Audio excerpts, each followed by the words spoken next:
एक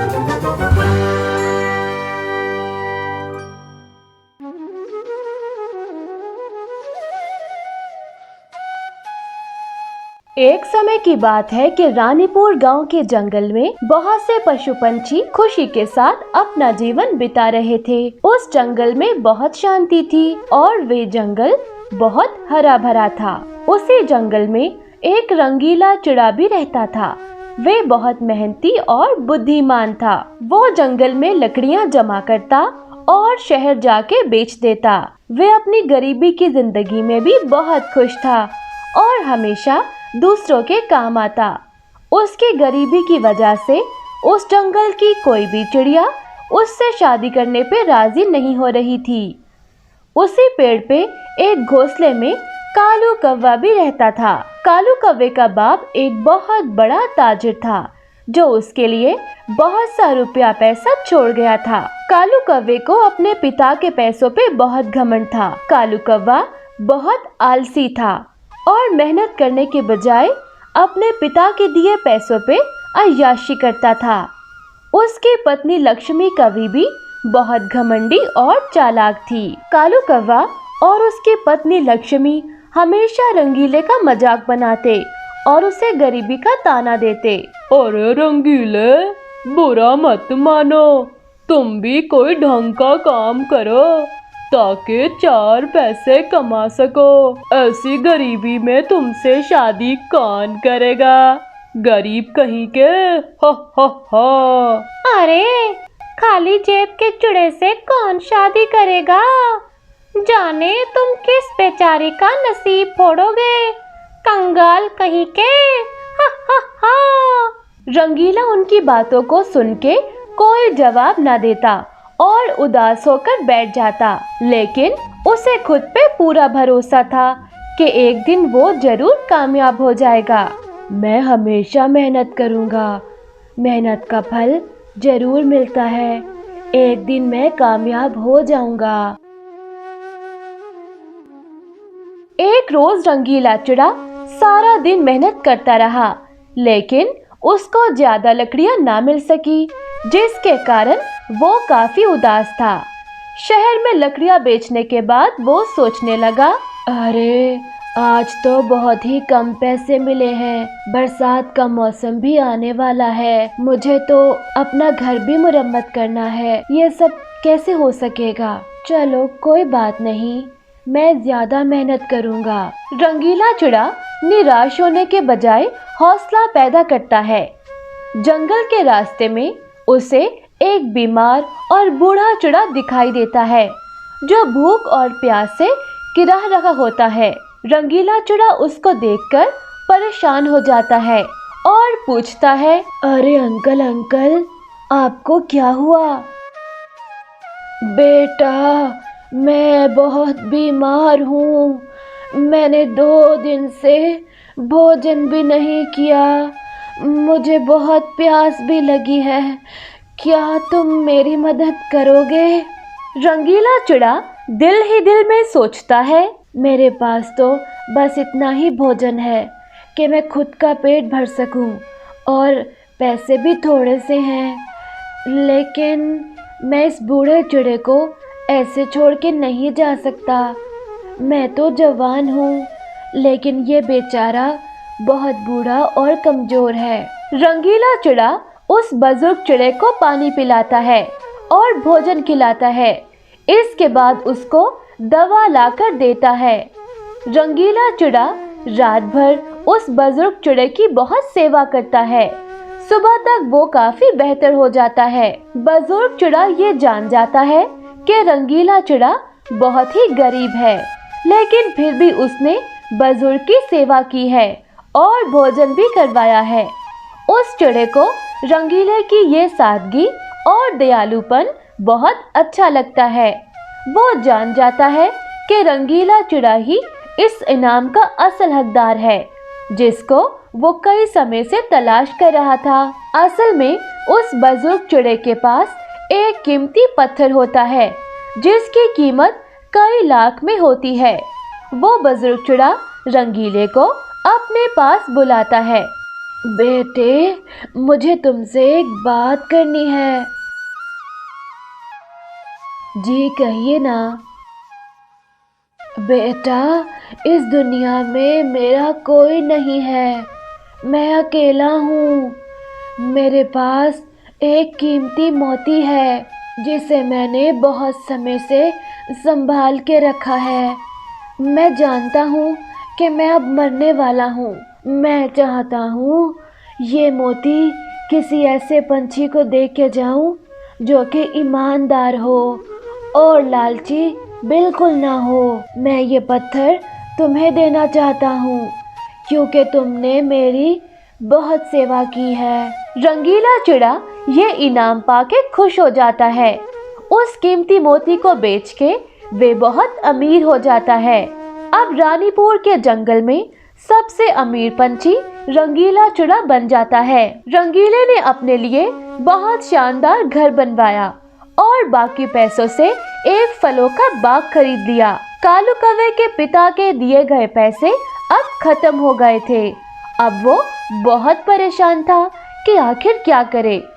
उसके पास अब भोजन भी नहीं था। एक रोज कालू कौवा मदद मांगने के लिए रंगीले के पास आया और कहने लगा, रंगीले भैया, मैंने तुम्हारी गरीबी का बहुत मजाक बनाया, लेकिन आज तुम्हारे पास सब कुछ है और मैं बहुत गरीब हो गया हूँ।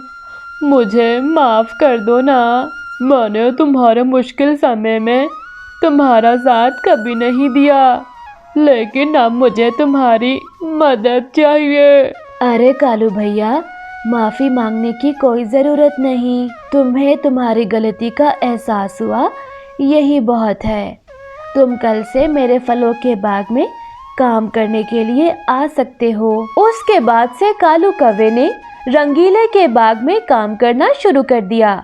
वो बाग की सफाई करता, पेड़ों को पानी लगाता और फलों को शहर जाके बेच देता। इसके बाद रंगीला एक गरीब चिड़िया से शादी कर लेता है और वे हंसी खुशी अपना जीवन बिताने लगते हैं।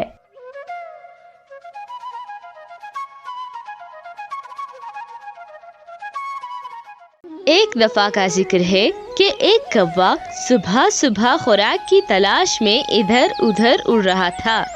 जरा दूर जाने के बाद एक घर की छत पर इसे कुछ चिड़िया और तोता नजर आए।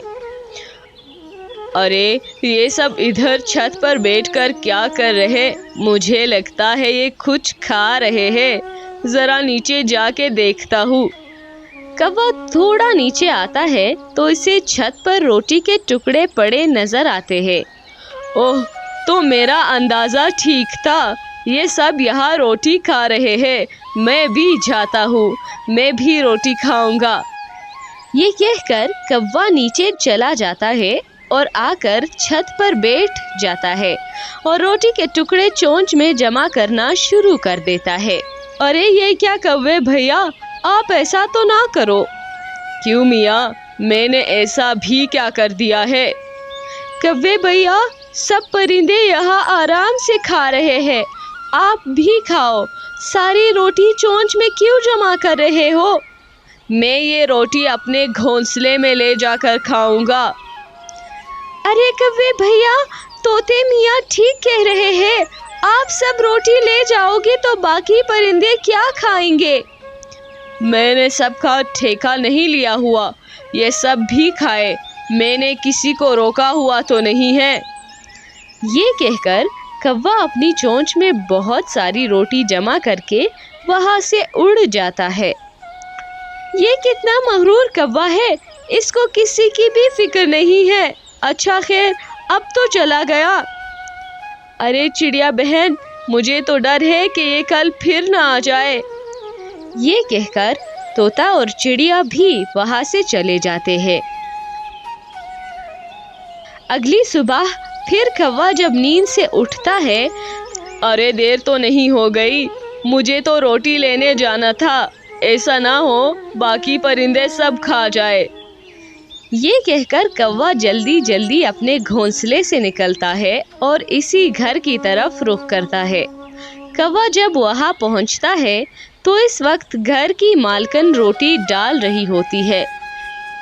कौवा खुश हो जाता है और पिछले दिन की तरह सारी रोटी चोंच में जमा करना शुरू कर देता है। कौवे भैया, आप ये ठीक नहीं कर रहे, बाकी बेचारे परिंदों को भी खाने दे। तुम मुझे ज्यादा मत समझाओ। अरे तोते भैया, चिड़िया बहन ठीक कह रही है। अरे मियाँ, तुम तो चुप ही करो। कौवे भैया, आप पहले भी तो दाना खाते थे ना, अब तो हर तरफ फसलें पकी हुई है, दाना भी हर तरफ बहुत है। मैं दाना खा खा के थक चुका हूँ, मैं आइंदा रोटी ही खाऊंगा। तुम लोग क्यों नहीं दाना खाते? अरे हम तो इस घर की मालकिन के पालतू परिंदे हैं। जब हम छोटे थे तो तब से ही रोटी खाने आते थे, तो मैं भी इस घर की मालकिन का पालतू परिंदा बन जाऊंगा। ये कहकर कौवा फिर चोंच में बहुत सारी रोटी जमा करके अपने घोंसले में चला जाता है। इसके बाद कौवे ने मामूल बना लिया। वो रोज सुबह आता, सारी रोटी चोंच में जमा करता, दूसरे परिंदों से लड़ता झगड़ता और फिर घोंसले में चला जाता। आहिस्ता आहिस्ता सब परिंदों ने वहां आना छोड़ दिया। घर की मालकिन भी अब कौवे की आदत को भांप गई थी। एक दिन कौवा जब नींद से उठा तो काफी देर हो चुकी थी। कौवा जल्दी जल्दी वहां पहुंचा। वहां रोटी तकरीबन सारी खत्म हो चुकी थी। गुस्से में आकर कौवे ने चिड़िया को चोंच से मारना शुरू कर दिया। अरे कौवे भैया, ये क्या कर रहे हो? तुम लोग सारी रोटी क्यों खा गए? मेरा हिस्सा क्यों नहीं रखा? अरे कौवे, अगर तुम्हारी आंख देर खुली तो इसमें इस बेचारी चिड़िया का क्या कसूर है? छोड़ दो इसे। मुश्किल से तोते ने कौवे की जान बचाई। कौवा वहां से चला गया।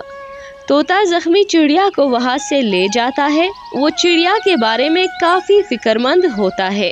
अरे चिड़िया बहन, तुम ठीक हो जाओ, बस हम आइंदा वहां नहीं जाएंगे रोटी खाने। जी तोते भैया, आप ठीक कह रहे हो, हम मेहनत करके कहीं से दाना जमा कर लेंगे। अगली सुबह जब कौवा वहां जाता है तो वहां कोई भी नहीं होता, ना तोता ना चिड़िया। कौवा खुश हुआ कि आज तो सारी रोटी वही खाएगा। जब वो छत पर बैठता है तो वहां रोटी भी नहीं होती। अरे ये क्या, आज तो चिड़िया और तोता भी नहीं है, फिर कौन खा गया ये रोटी? कौवा काफी वक्त वहां बैठा रहा कि घर की मालकिन रोटी डालने आएगी, लेकिन वो कौवे की आदत के बारे में जान चुकी थी। 3-4 दिन कौवा वहां आता है और रोटी ना पाकर भूखा वहां से चला जाता है। इस तरह कौवे को इसके किए की सजा मिल जाती है।